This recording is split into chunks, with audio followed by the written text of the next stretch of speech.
నమస్తే, welcome to current affairs light YouTube channel. ఇవాళ మన క్లాస్లో రీసెంట్ జరిగినటువంటి కరెంట్ అఫైర్స్లో ఇంపార్టెంట్ కాన్సెప్ట్ నేర్చుకుందామండి. మీకు కనుక మా ఛానల్లో ఉన్నటువంటి వీడియోస్ అండ్ ఎక్స్ప్లెనేషన్ నచ్చినట్లయితే మా ఛానల్ లైక్ చేయండి, షేర్ చేయండి అండ్ సబ్స్క్రైబ్ చేయండి. Welcome to current affairs light YouTube channel.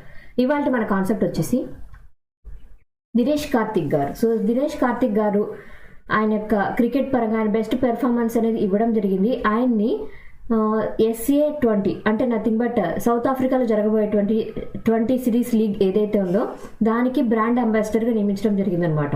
And career point of వ్యూలో ఈ యొక్క మ్యాచ్ ఏదైతే ఉందో ఆయన బెస్ట్ పెర్ఫార్మెన్స్ అనేది రీసెంట్గా IPL కెరీర్ పరంగా ఆయన ఎప్పుడు తన యొక్క పేరు అనేది నిలబెట్టుకుంటూ వస్తున్నారు గేమ్ పరంగా.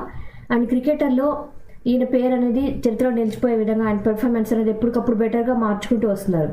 సో ఈయన అయితే సౌత్ ఆఫ్రికాలో జరగబోయేటువంటి SA20 లీగ్ ఏదైతే ఉందో ఆ యొక్క మ్యాచ్కి అంబాసిడర్గా నియమించడం జరిగింది. ఇండియా తరఫున బ్రాండ్ అంబాసిడర్గా ఎవరు వెళ్ళబోతున్నారంటే దినేష్ కార్తిక్ అనమాట. అండ్ SA20 లీగ్ కమిషనర్ అయినటువంటి గ్రేమీ స్మిత్ ఎవరైతే ఉన్నారో ఆయన ఈ యొక్క ఈవెంట్ పరంగా అంటే ఈ యొక్క గేమ్ పరంగా కార్తిక్ గారు ఇన్వాల్వ్ అవ్వడం అనేది ఈ యొక్క లీగ్ మొత్తానికి చాలా గొప్ప విషయంగా ఆయన చెప్పడం జరిగింది. సో మన దేశం తరఫున ఈ సౌత్ ఆఫ్రికాలో జరగబోయేటువంటి SA20 లీగ్ ఏదైతే ఉందో దానికి ఎవరు బ్రాండ్ అంబాసిడర్గా ఉండబోతున్నారంటే దినేష్ కార్తిక్ గారు అనమాట. సో డుప్లాంటిస్ ఒక స్పానిష్ అనమాట, స్పానిష్ ప్లేయర్. ఆయన ఒలింపిక్ పోల్ వాల్ట్ అంటే పోల్ జంప్ లాంటిది ఒలింపిక్స్లో జరుగుతున్నటువంటి గేమ్ ఏదైతే ఉందో అందులో వరల్డ్ రికార్డ్స్ అనేవి తిరగరాయడం జరిగింది. ఇంతకుముందు ఉన్నటువంటి రికార్డు కూడా ఈయన పేరు మీదే ఉంది, బట్ ఇప్పుడు ఇంకా బెటర్ రికార్డ్ అనేది ఆయన యొక్క రికార్డులని ఆయన మళ్ళీ బద్దలు కొట్టడం జరిగింది. అండ్ ఈ డుప్లాంటిస్ ఎవరైతే ఉన్నారో ఆయన స్వీడన్ వ్యక్తి అనమాట. అండ్ ఈయన ఏ యొక్క గేమ్లో అంటే ఇక్కడ ఒలింపిక్స్లో జరుగుతున్నటువంటి ఈవెంట్స్లో దేనిలో ఆయన గోల్డ్ మెడల్ అనేది సాధించడం జరిగిందంటే పోల్ వాల్ట్ అనమాట, అంటే పోల్ జంప్ లాంటి గేమ్. అండ్ డుప్లాంటిస్ గారు ఇంతకుముందు ఒలింపిక్ రికార్డు పరంగా 2016లో జరిగింది ఏదైతే ఉందో అందులో 6.25 రికార్డ్ అనేది ఇంతకుముందు రికార్డు దాన్ని కూడా తిరగరాసి ఇప్పుడు ఎంత జంప్ చేయడం జరిగిందంటే పోల్ వాల్ట్ పరంగా 6.25 మీటర్స్ వరకు ఆయన యొక్క జంపింగ్ కెపాసిటీ అనేది మార్చుకున్నారు. అండ్ ఆయన ఇంతకుముందు 9 సార్లుగా ఈ యొక్క గోల్డ్ మెడల్ పరంగా అంటే ఒలింపిక్స్లో ఇంతకుముందు జరిగినటువంటి పోల్ వాల్ట్ గేమ్ ఏదైతే ఉందో ఆ గేమ్లో వచ్చినటువంటి రికార్డులన్నింటినీ కూడా తిరగరాసి ఈయన చరిత్ర సృష్టించారు. ఇప్పుడు ఇంతకన్నా హైయెస్ట్ ఇంతవరకు ఎవరు రాలేదన్నమాట. ఫస్ట్ టైం స్వీడన్కి చెందినటువంటి డుప్లాంటిస్ ఎవరైతే ఉన్నారో పోల్ వాల్ట్ పరంగా హైయెస్ట్ రికార్డ్ అనేది సాధించి ఒలింపిక్స్లో గోల్డ్ మెడల్ అనేది సాధించడం జరిగింది. అండ్ ఇక్కడ ఒలింపిక్స్ పరంగా మనకి ప్లేసెస్ అనేవి కూడా చాలా ఇంపార్టెంట్.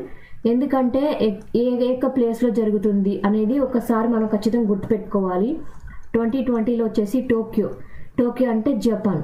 2022 సో 2020లో వచ్చేసి బీజింగ్, సో బీజింగ్ అంటే చైనా. అండ్ 2024 ఇప్పుడు 2024 ఇప్పుడు ఎక్కడ జరుగుతుందంటే ప్యారిస్ అనమాట. ప్యారిస్ వచ్చేసి ఫ్రాన్స్లో. మళ్ళీ నెక్స్ట్ 2026 సో 2026 వచ్చేసి మిలాన్ అనమాట. సో మిలాన్ కోర్టినా వచ్చేసి ఇటలీలో ఉంది. అండ్ 2028 వచ్చేసి Los Angeles. So Los Angeles వచ్చేసి US. ఇలా మనకి ప్లేసెస్ కూడా ఇంపార్టెంట్. ఒలింపిక్స్ గేమ్ పరంగా ఎక్కడ లొకేషన్ జరుగుతుంది, నెక్స్ట్ లొకేషన్ ఎక్కడ, ఇది కూడా మనకి ఎగ్జామ్ పాయింట్ ఆఫ్ వ్యూలో క్వశ్చన్ చేసేటువంటి ఛాన్స్ ఉంది. రైల్టెల్ వాళ్ళు అండ్ కైలాస్తో కలిసి రైల్వే సైబర్ సెక్యూరిటీని బెటర్గా మార్చడానికి టైఅప్ అవడం జరిగింది. రైల్టెల్ మనకు తెలుసు రైల్వే యొక్క ఎగ్జాక్ట్ లొకేషన్ అండ్ రైల్వేస్కి సంబంధించిన ఇన్ఫర్మేషన్ అనేది మనకి ఎప్పటికప్పుడు రైల్టెల్ అనేటువంటి యాప్ ద్వారా మనకి ఎప్పుడు చూసుకోవడానికి వీలు కలుగుతుంది అనమాట. అండ్ వీళ్ళు కైలాస్ అనేటువంటి సైబర్ కంపెనీ అనమాట. ఆ రెండు కలిసి రైల్వే సైబర్ సెక్యూరిటీ కోసం బెటర్గా మార్చడానికి ఒక పద్ధతి అనేది తీసుకుని వచ్చారు. ఏంటో కూడా చూద్దాం. కలిసి వర్క్ చేయబోతున్నాయి ఈ రెండు companies. So RailTel company and Kailash company ఏదైతే ఉందో ఎందుకోసం వీళ్ళు వర్క్ చేయబోతున్నారంటే ఇండియన్ రైల్వేస్ యొక్క సెక్యూరిటీ సిస్టమ్ని అంటే నథింగ్ బట్ ఇక్కడ రైల్వే సిగ్నలింగ్ ఏదైతే ఉంటుందో అండ్ దాంతోపాటు టెలికాం సిస్టమ్ ఏదైతే ఉంటుందో రైల్వేస్ పరంగా దాన్ని ఇంకా బెటర్గా మార్చడం కోసం రైల్టెల్ అండ్ కైలాస్ రెండు కలిసి ఇక మీదట పార్ట్నర్షిప్గా వర్క్ చేయబోతున్నాయి. అండ్ ఇలా కలవడం వల్ల ఏంటంటే సైబర్ డిఫెన్స్ టెక్నాలజీస్ పరంగా ఏవైతే మనకి ఈ యొక్క టెక్నాలజీస్ పరంగా బెటర్గా అవసరమో అటువంటి సర్వీసులు అనేవి చాలా ఈజీగా అందబోతున్నాయి అనమాట ఇలా క్లబ్ అయ్యి వర్క్ చేయడం వల్ల. అండ్ దాంతోపాటు ప్రొఫెషనల్ సర్వీసెస్ ఏవైతే ఉంటాయో వాటన్నిటిని కూడా ఇంటిగ్రేట్ చేయబోతున్నారు, అంటే బెటర్గా మార్చబోతున్నారు. అండ్ సైబర్ సెక్యూరిటీ ఎక్స్పర్టైజేషన్ కూడా చేయబోతున్నారు. అంటే ఈ రెండు కలిసి వర్క్ చేస్తూ సిగ్నలింగ్ వ్యవస్థని మరింత అద్భుతంగా మార్చబోతున్నాయి అనమాట. సో ప్రస్తుతం రైల్టెల్ సిఎండిగా ఉన్నటువంటి సంజయ్ కుమార్ గారు ఎవరైతే ఉన్నారో ఆయన ఈ యొక్క సైబర్ సెక్యూరిటీ ఏదైతే ఉందో రైల్వేస్కి సంబంధించి దాన్ని అప్గ్రేడ్ చేయాలని భావిస్తూ రైల్టెల్ వాళ్ళు కైలాస్ తోటి కలిసి సైబర్ సెక్యూరిటీ అంటే ఇండియన్ రైల్వేస్ పరంగా సైబర్ సెక్యూరిటీని ఇంకా బెటర్గా మార్చబోతున్నామని తెలియజేశారు. Ministry of Statistics and Programme Implementation ఈ డిపార్ట్మెంట్ వాళ్ళు ఒక ఈ సాంఖ్యికి పోర్టల్ అనేది తీసుకొని రావడం జరిగింది. ఎందుకోసం అంటే డేటా మేనేజ్మెంట్ కోసం. సో ఇందులో ఏంటంటే ఈ సాంఖ్యికి పోర్టల్ ఎప్పటి నుంచో లాంచ్ చేస్తూ ఉన్నారు, బట్ ఇది ఇంకా బెటర్గా పెర్ఫార్మెన్స్ అనేది తీసుకొని వచ్చారంట. ఏంది ఇందులో స్పెషాలిటీ అంటే ఈ సాంఖ్యికి పోర్టల్ ఏదైతే ఉందో దానిలో డేటా మేనేజ్మెంట్ అనేది ఇంకా బెటర్గా తీసుకొని రాబోతున్నారు. అంటే ఇందులో ఉండేటువంటి మొత్తం ఆల్ డిపార్ట్మెంట్స్ యొక్క డేటా ఏదైతే ఉందో Ministry of Statistics and Programme Implementation అంటే అందులో అన్ని డిపార్ట్మెంట్స్ యొక్క డేటా అనేది ఉంటుంది. ఆ డేటా అన్నిటిలోంచి కూడా బెస్ట్గా పెర్ఫార్మెన్స్ ఎలా ఉంది లేదా వర్కింగ్ పరంగా ఎంత కేటగరైజ్ చేస్తున్నాం ఇటువంటి మొత్తం డేటాని మొత్తాన్ని కూడా డేటా మేనేజ్మెంట్ సెక్యూరిటీని బెటర్గా మార్చడానికి ఈ సాంఖ్యికి పోర్టల్ అనేది తీసుకొని వచ్చినట్లుగా తెలియజేశారు. అండ్ దీని యొక్క ఇంపార్టెన్స్ కూడా తెలుసుకోవాలి. అండ్ ఇక్కడ ఏ యొక్క డిపార్ట్మెంట్ ఆధ్వర్యంలో ఇది జరుగుతుందంటే Ministry of Statistics and Programme Implementation యొక్క డిపార్ట్మెంట్ ఆధ్వర్యంలో ఈ సాంఖ్యికి పోర్టల్ అనేది మనం డిజైన్ చేసి అందించడం జరిగింది. అండ్ దీనివల్ల ఏంటంటే డేటా మేనేజ్మెంట్ ఒకటి, డిసిమినేషన్ ఒకటి, ఎందువల్ల అంటే ఇక్కడ ఏ డిపార్ట్మెంట్కి ఎంత కేటాయిస్తున్నాం, నిధులు ఇచ్చిన తర్వాత ఎంత వరకు నిధులు అనేవి సరిగ్గా ఉపయోగపడ్డాయి, ఇటువంటి విషయాలన్నీ కూడా పారదర్శకంగా అందరికీ తెలిసే విధంగా ఈ సాంఖ్యికి పోర్టల్ ద్వారా డేటా అనేది అందుబాటులోకి రాబోతుంది. అండ్ ఇందులో ఏంటంటే 2 మాడ్యూల్స్ అనేవి తీసుకొని వచ్చారు. ఎటువంటివంటే ఆ మాడ్యూల్స్ డేటా క్యాటలాగ్ ఒకటి, ఎందుకోసం అంటే డేటా సెర్చ్ ఏ యొక్క పోర్టల్కి అంటే ఏ యొక్క డిపార్ట్మెంట్కి ఎంత కేటాయించారు ఇటువంటి డేటా మొత్తము దాన్ని డౌన్లోడ్ చేసుకొని చూసుకునే విధంగా అంటే నిధుల కేటాయింపులో కావచ్చు, వాటిని ఉపయోగించే విధానంలో కావచ్చు, అండ్ ఏ రాష్ట్రానికి ఎంత నిధులు కేటాయించడం జరిగింది ఇటువంటి అన్ని అంశాలన్నీ కూడా డేటా క్యాటలాగ్లో ఉండే విధంగా తీసుకొని వచ్చారు. అండ్ దాంతోపాటు మ్యాక్రో ఇండికేటర్స్ అనేవి తీసుకొని వచ్చారు అనమాట. మ్యాక్రో ఇండికేటర్స్ ఎందుకంటే టైమ్ సిరీస్ డేటా అంటే ఏ యొక్క ఇయర్లో ఎంత అభివృద్ధి అనేది వచ్చింది, ఏ యొక్క ఇయర్లో ఏ రాష్ట్రంలో ఏ విషయాల కోసం అంటే ఏ యొక్క డిపార్ట్మెంట్ల వైజ్ ఏ యొక్క దేనికోసం ఎంత కేటాయించారు ఇటువంటి టైమ్ సిరీస్ డేటా కూడా ఈ సాంఖ్యికి పోర్టల్ ద్వారా అందరికీ అందుబాటులోకి రాబోతుంది.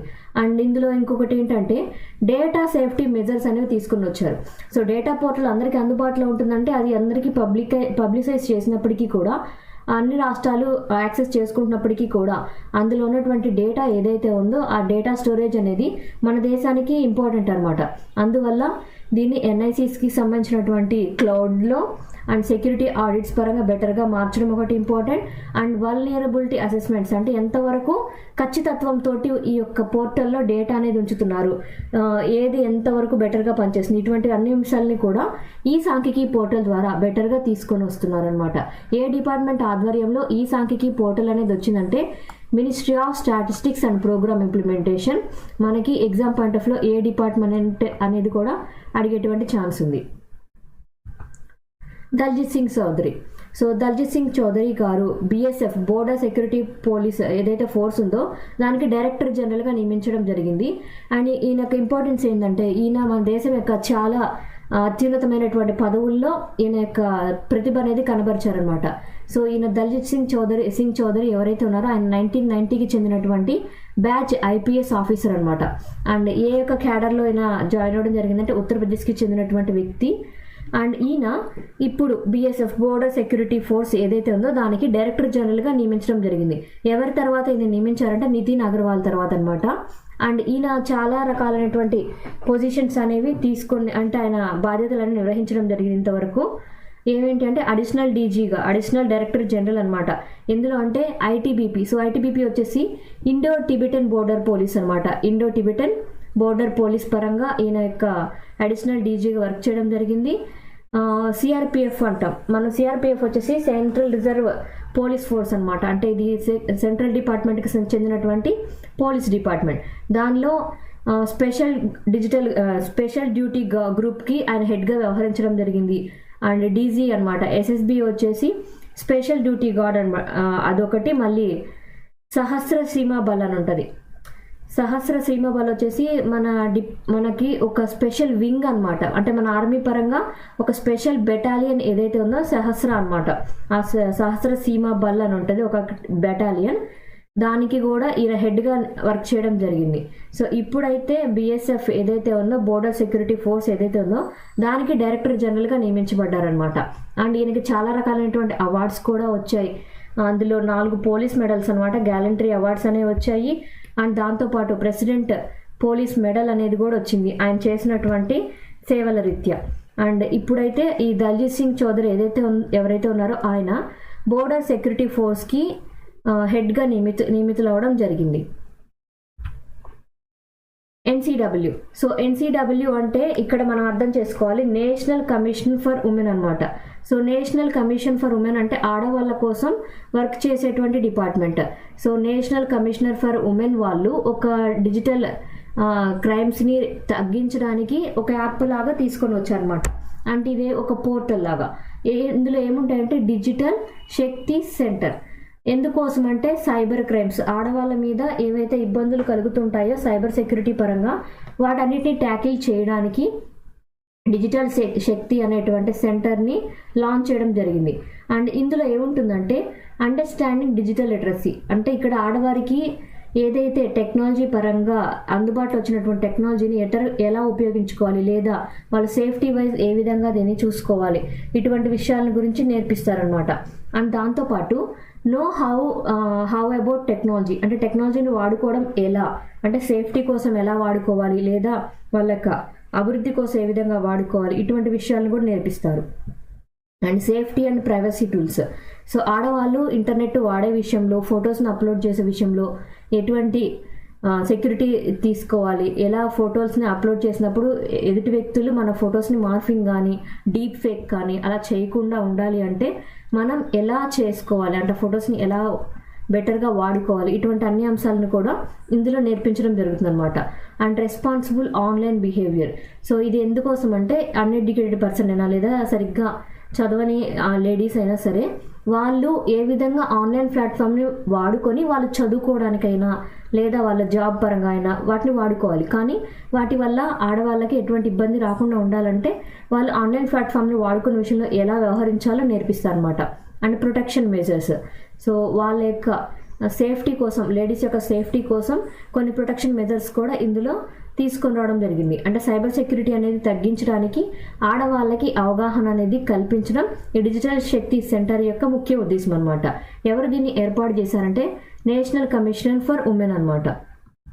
అండ్ మన దేశంలో ఉన్నటువంటి అన్ని డిపార్ట్మెంట్ల పరంగా నేషనల్ కమిషన్ ఫర్ ఉమెన్ ఏదైతే ఉందో ఆ డిపార్ట్మెంట్లు అన్నీ కలిసి సైబర్ పీస్ ఫౌండేషన్ అనమాట, ఇది ఒక ఆర్గనైజేషన్, దాని ఆధ్వర్యంలో డిజిటల్ శక్తి సెంటర్ అనేది ఏర్పాటు చేయడం జరిగింది. ఎందుకోసం అంటే ఆడవాళ్ళ మీద సైబర్ క్రైమ్స్ అనేవి జరగకుండా ఉండడం కోసం ఇటువంటిది ఏర్పాటు చేయడం జరిగింది అనమాట. అండ్ దీని ద్వారా ఏంటంటే టెక్నికల్ సపోర్ట్ ఒకటి ఇస్తారు అండ్ అవేర్నెస్ ప్రోగ్రామ్స్ కూడా ఇందులో వాళ్ళకి నేర్పించడం జరుగుతుంది. అంటే టెక్నాలజీని వాడుకునే విషయంలో ఏ విధంగా సేఫ్టీ వైజ్ ఉండాలో అవన్నీ కూడా ఆడవాళ్ళకి నేర్పిస్తారు. అండ్ ఈ యొక్క సెంటర్ ఏదైతే ఉందో దాని ద్వారా డిజిటల్ శక్తి క్యాంపెయిన్ అనేది 2018లో స్టార్ట్ చేయడం జరిగింది. దాన్ని ఇంకా బెటర్గా తీసుకుని వచ్చారు. అంటే ఇంకా ఎక్కువ నిధులతోటి అందరు ఆడవాళ్ళకి డిజిటల్ అవేర్నెస్ అనేది కల్పించడం దీని యొక్క ముఖ్య ఉద్దేశం అనమాట. అంటే ఇందులో వాళ్ళకి సైబర్ని క్రైమ్ని తగ్గించే విధంగా మన ఆన్లైన్లో ఎలా వాడుకోవాలి, లేదా ప్రాబ్లమ్ సిచ్యువేషన్ వస్తే ఎలా రిపోర్ట్ చేయాలి, మన డేటాని ఎలా ప్రైవసీగా ఉంచుకోవాలి, తర్వాత సేఫ్ టెక్నాలజీ యూజ్ అనేది అందరికీ తెలుసుకునే విధంగా అవగాహన కార్యక్రమాలు అనేవి ఈ డిజిటల్ శక్తి సెంటర్ ద్వారా అందరికీ నేర్పించబడతాయి. Thank you for watching my video. మీకు కనుక నా వీడియో ఎక్స్ప్లెనేషన్ నచ్చినట్లయితే నా వీడియోస్ లైక్ చేయండి, షేర్ చేయండి అండ్ సబ్స్క్రైబ్ చేయండి. మీకు నా వీడియోస్ ఏ విధంగా అనిపిస్తున్నాయో నాకు కామెంట్ సెక్షన్లో తెలియజేయండి. Thank you for watching my video. Thank you.